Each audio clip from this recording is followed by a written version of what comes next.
Hello dear students, discuss करने वाले हैं इस वीडियो में क्लास 11th हॉर्नबिल की एक पोएम द चाइल्डहुड को, जिसे कंपोज किया था मार्कस नटन ने। ये पोएम 4 स्टेंजाज में डिवाइडेड है और हर स्टेंजा में पोएट ये जानने की कोशिश करते हैं कि उनका बचपन कहाँ और कब खो गया। क्या उनका बचपन उस समय खो गया जब उन्हें ये पता चला कि जो वयस्क लोग होते हैं, बड़े लोग होते हैं, वे वैसे नहीं होते हैं जैसे वे दिखते हैं या फिर जैसी वो बातें करते हैं। They are hypocrites. क्या उनका बचपन उस समय खो गया जब उन्हें ये पता चला कि there is no existence of hell और हेवन, वो सिर्फ बातें हैं, क्योंकि उनकी जियोग्राफी बुक में ऐसा कोई वर्णन नहीं है। वो ऐसी बातों से भरी पूरी है हमारी पोएम। तो चलिए बिना देर के इस पोएम को शुरू करते हैं। ये पोएम की फर्स्ट स्टेंजा है जो स्टार्ट होती है क्वेश्चन से। पोएट पूछते हैं, when did my childhood go, मेरा बचपन मुझसे कब दूर चला गया। और संभावना व्यक्त करते हैं, पूछते हैं, was it the day I cease to be 11, क्या मेरा बचपन उस दिन मुझसे दूर चला गया जब मैं 11 साल का पूरा हो गया। फ्रेंड्स, हम सबको पता है कि बच्चे जब 11-12 की उम्र तक पहुंचते हैं तो वे काफ़ी होशियार हो जाते हैं पहले की अपेक्षा। वे अपने आसपास की चीज़ों को देखने समझने लगते हैं, उनके बारे में तर्क करने लगते हैं। तो पोएट यहाँ कहना चाहते हैं कि जब मैं 11 साल का हो गया तब मेरा बचपन मुझसे दूर चला गया क्या। Was it the time I realized that hell and heaven could not be found in geography and therefore could not be? Was that the day? In lines का मतलब हुआ कि क्या मेरा बचपन उस दिन मुझसे दूर चला गया जब मुझे ये एहसास हुआ कि हेल और हेवन जैसी चीज़ें जियोग्राफी बुक में कहीं स्थान नहीं रखती हैं, कहीं दिखाई नहीं पड़ती हैं कि वे कहाँ हैं, और इसलिए वे हो भी नहीं सकती हैं।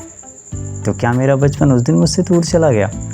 फ्रेंड्स, हम सबको पता है कि जब हम छोटे होते हैं तो हमारे बड़े बुजुर्ग हमें ये समझाते हैं कि हम अगर अच्छे काम करेंगे तो हमें स्वर्ग मिलेगा, हम स्वर्ग में जाएंगे, और बुरे कार्यों के लिए हमें नर्क भेजा जाएगा, नर्क की यातनाएं मिलेंगी हमें।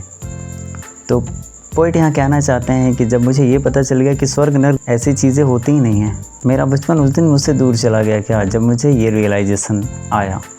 Again the next stanza starts with a question. The poet again puts the same question with a number of potential reasons.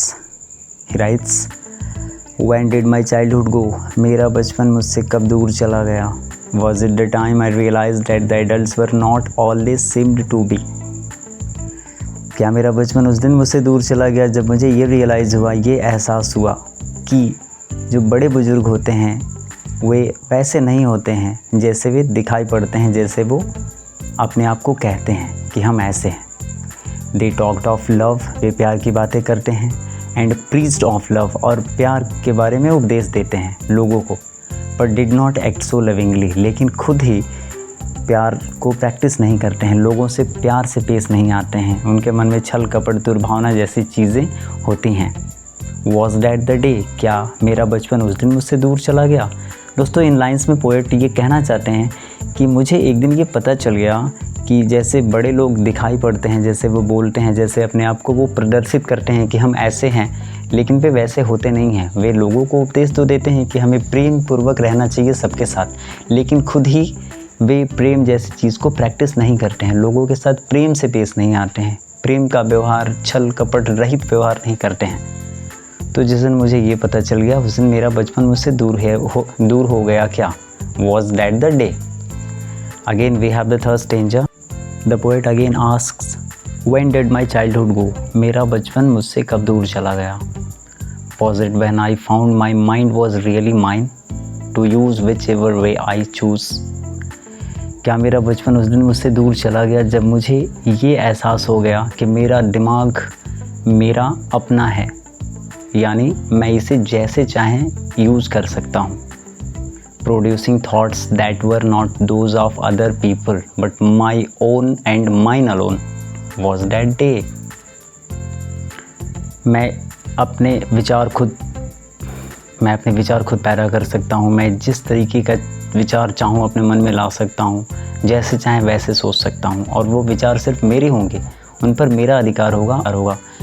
Friends, हम लोगों को पता है कि जब हम छोटे होते हैं तो हमारे छोटे बड़े हर फैसले हमारे पेरेंट्स, हमारे बड़े बुजुर्ग करते हैं, क्योंकि उन्हें हमारे दिमाग पर विश्वास नहीं होता है कि हम अच्छे फ़ैसले ले सकते हैं, चाहे वो छोटा सा फैसला ही क्यों ना हो।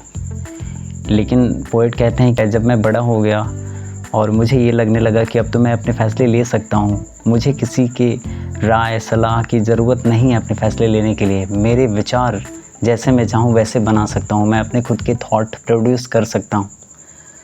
तो जब मुझे ये एहसास हो गया तो वॉज दैट द डे, क्या मेरा बचपन उस दिन मुझसे दूर चला गया।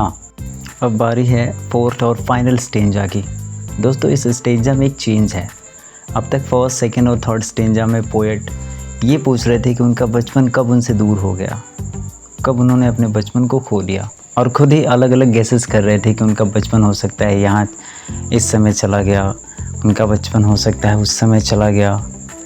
और अभी इसमें वो पूछते हैं कि उनका बचपन कहाँ खो गया। इस फोर्थ स्टेंजा में वे लिखते हैं कि where did my childhood go, मेरा बचपन कहाँ चला गया। It went to some forgotten place, मेरा बचपन किसी भूली हुई जगह पर चला गया है, मुझे वो जगह याद नहीं है। That's hidden in an infants face. फिर पोएट कहते हैं कि मेरा बचपन एक नवजात बच्चे के चेहरे में छिपा हुआ है। इन्फेंट मीन्स नवजात बच्चा। पोएट मार्कस नटन जब भी किसी छोटे बच्चे को देखते हैं, एक इन्फेंट को देखते हैं, तो उन्हें लगता है कि उनका बचपन उस बच्चे के चेहरे में जाके छिप गया है।